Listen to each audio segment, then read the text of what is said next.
விநாயகர் வழிபாடும் இந்து மதமும். இந்து மதத்தில் முதன்மையான கடவுள்களுள் ஒருவராக விநாயகர் வழிபடப்படுகிறார். எந்த செயலை செய்ய தொடங்குவதற்கு முன்பு விநாயகரை வழிபட்டால் அச்செயல் தீங்கின்றி நடக்கும் என்கிற நம்பிக்கையின் அடிப்படையிலேயே விநாயகர் வழிபாடு செய்யப்படுகிறது.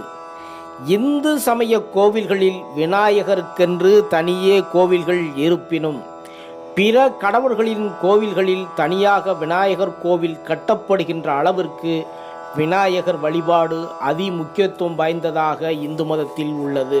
விநாயகர் வழிபாடு இந்து மதத்தினர் மட்டுமின்றி புத்தம் சமணம் சார்ந்த இந்திய மதத்தினராலும் வழிபடப்படுகிறது என்பது குறிப்பிடத்தக்கது. இத்தகு சிறப்புமிக்க விநாயகர் வழிபாட்டில் விநாயகர் பிறப்பு பற்றிய கேள்விகள் எழுதுகின்றன. அதற்கு சிவபுராணம், மச்ச புராணம், வராக புராணம், கந்த புராணம் விநாயகரனுடைய பிறப்பு பற்றிய கதைகளை பதிவு செய்துள்ளன. பார்வதி நீராடி கொண்டிருந்த போது தன் உடலில் உள்ள அழுக்கினை திரட்டி எடுத்து மனித உருவமாக்கி தன் காவல்காரனாக நியமித்ததாகவும், ஒரு நாள் சிவன் பார்வதியை பார்க்க வரும்பொழுது வாயிற்காவலன் தடுத்து நிறுத்தியதாகவும், உடனே சிவன் கோபம் கொண்டு அவனின் தலையை வெட்டியதாகவும், பின் பார்வதி தேவியின் வேண்டுகோளை ஏற்று எதிரே வந்த யானையின் தலையை வெட்டி வாயிற்காவலன் தலையில் இணைத்து யானை முகத்தோனாக படைக்கப்பட்டான் என்றும், பார்வதி தன் உடலில் உள்ள அழுக்கால் மனித உருவம் செய்து கங்கை நீரை தெளித்து விநாயகரை உருவாக்கினாள் என்றும், முனிவர்கள் தாங்கள் செய்ய புகும் கெடுதலான செயல்களை தடுக்கும் முகமாக ஒரு சக்தியை படைத்தளிக்க வேண்டும் என்று சிவபெருமானிடம் வேண்ட, அவரும் தம் முகத்தில் உள்ள ஒளியிலிருந்து ஒரு அழகான சிறுவனை படைத்தான் என்றும், அச்சிறுவனின் அழகை குறைக்கும் விதமாக மலைமகள் அவனை யானை முகம் கொண்ட பருத்த தொந்தி உடையவனாக மாற சபித்தாள் என்றும், சிவனும் பார்வதி தேவியும் காட்டு வழியே செல்கையில் 2 யானைகள் கலவியில் ஈடுபட்டதை பார்த்து அவர்கள் அதே போன்று ஆண் பெண் யானைகளாக மாறி கலவியில் ஈடுபட்டதால் பிறந்த குழந்தையே யானை முகமுடைய விநாயகர் என்றும் புராணங்கள் கூறுகின்றன. இப்படியாக விநாயகர் பிறப்பு பற்றிய பல புராணங்கள் கூறிய பொழுது தமிழ்நாட்டில் எப்படி விநாயகர் வழிபாடு தோன்றியது என்று பார்க்கும் பொழுது, ரிக்வேதம் விநாயகரை கணங்களின் தலைவன் என்றும், வேத காலங்களிலேயே விக்னேஸ்வர வழிபாடு இருந்திருக்க வேண்டும் என்றும், சிலர் அது ருத்ரனை குறிக்கக்கூடியது என்றும் கூறுவர். கிமு 4-5ஆம் நூற்றாண்டிற்கு பிறகு சில குறிப்புகள் காண கிடைக்கின்றன. ஆனால் அதற்கு முன்னர் எந்த இலக்கிய குறிப்புகளிலும் காண கிடைக்கவில்லை. தமிழ்நாட்டில் விநாயகர் வழிபாடு உழவர் தெய்வமாக வழிபடப்பட்டதாக சொல்லக்கூடிய கதைகளும் உண்டு.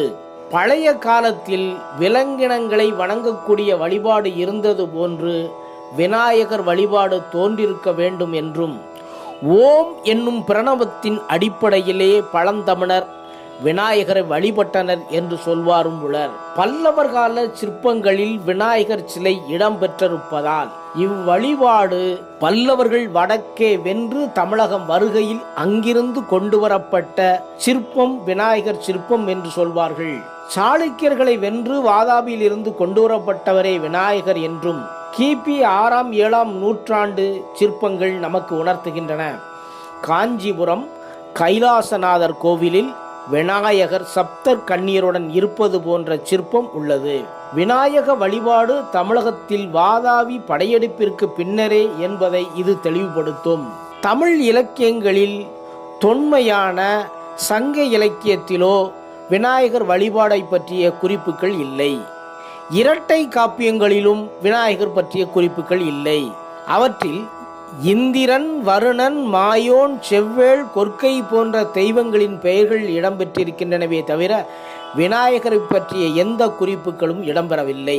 ஆனால் திருஞான சம்பந்தர் கரியின் மாமுகமுடைய கணபதியே என்று தேவாரத்தில் குறிப்பிடப்பட்டிருப்பதும், அவரே சிவனும் பார்வதியும் ஆண் பெண் யானைகளாக மாறி இன்பமுணர்ந்த புராண கதையை தம் பாடலில் எடுத்தாண்டு உள்ளதன் மூலமாக 7வது நூற்றாண்டிற்கு பிறகுதான், அதாவது வாதாபி படையெடுப்பிற்கு பின்னர் கொண்டு வரப்பட்ட விநாயகர் சிலையினுடைய அடிப்படையிலேயே விநாயகர் வழிபாடு தமிழ்நாட்டில் தோன்றியிருக்கலாம் என்கிற கருத்தும் நிலவுகிறது.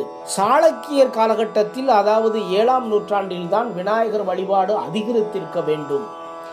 இதற்கு ஆதாரமாக காஞ்சியில் உள்ள மாதங்கேஸ்வரர் கோவில், இரவாதேஸ்வரர் கோவில், திருபுரந்தேஸ்வரர் கோவில், அர்த்த மண்டபத்தில் தென்புற சுவற்றில் விநாயகர் சிற்பங்கள் இருப்பது குறிப்பிடத்தக்கது.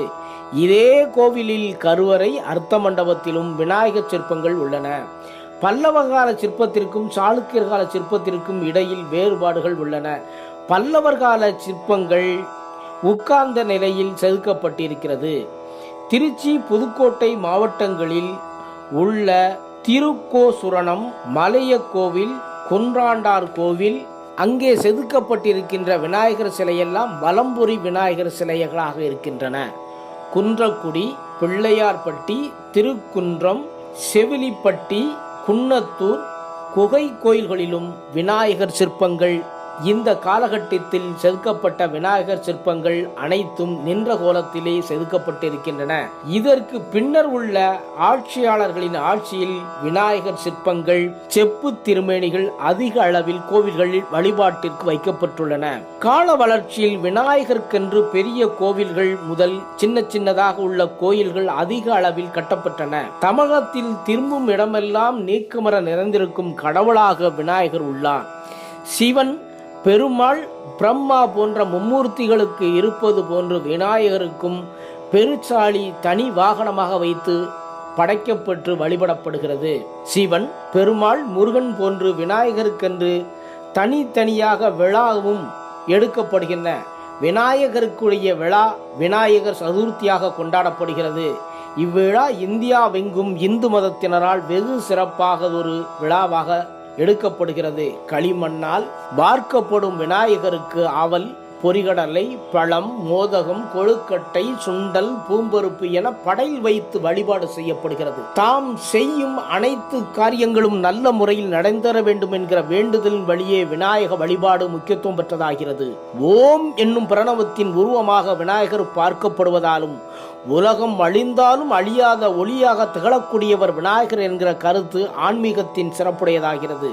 விநாயகருடைய உருவத்திற்கு விளக்கம் கொடுத்த சுவாமி சித்பவானந்தர், மேலிரு கைகளில் அங்குசம், பாசம் என்னும் படைக்கலன்கள் உள்ளன.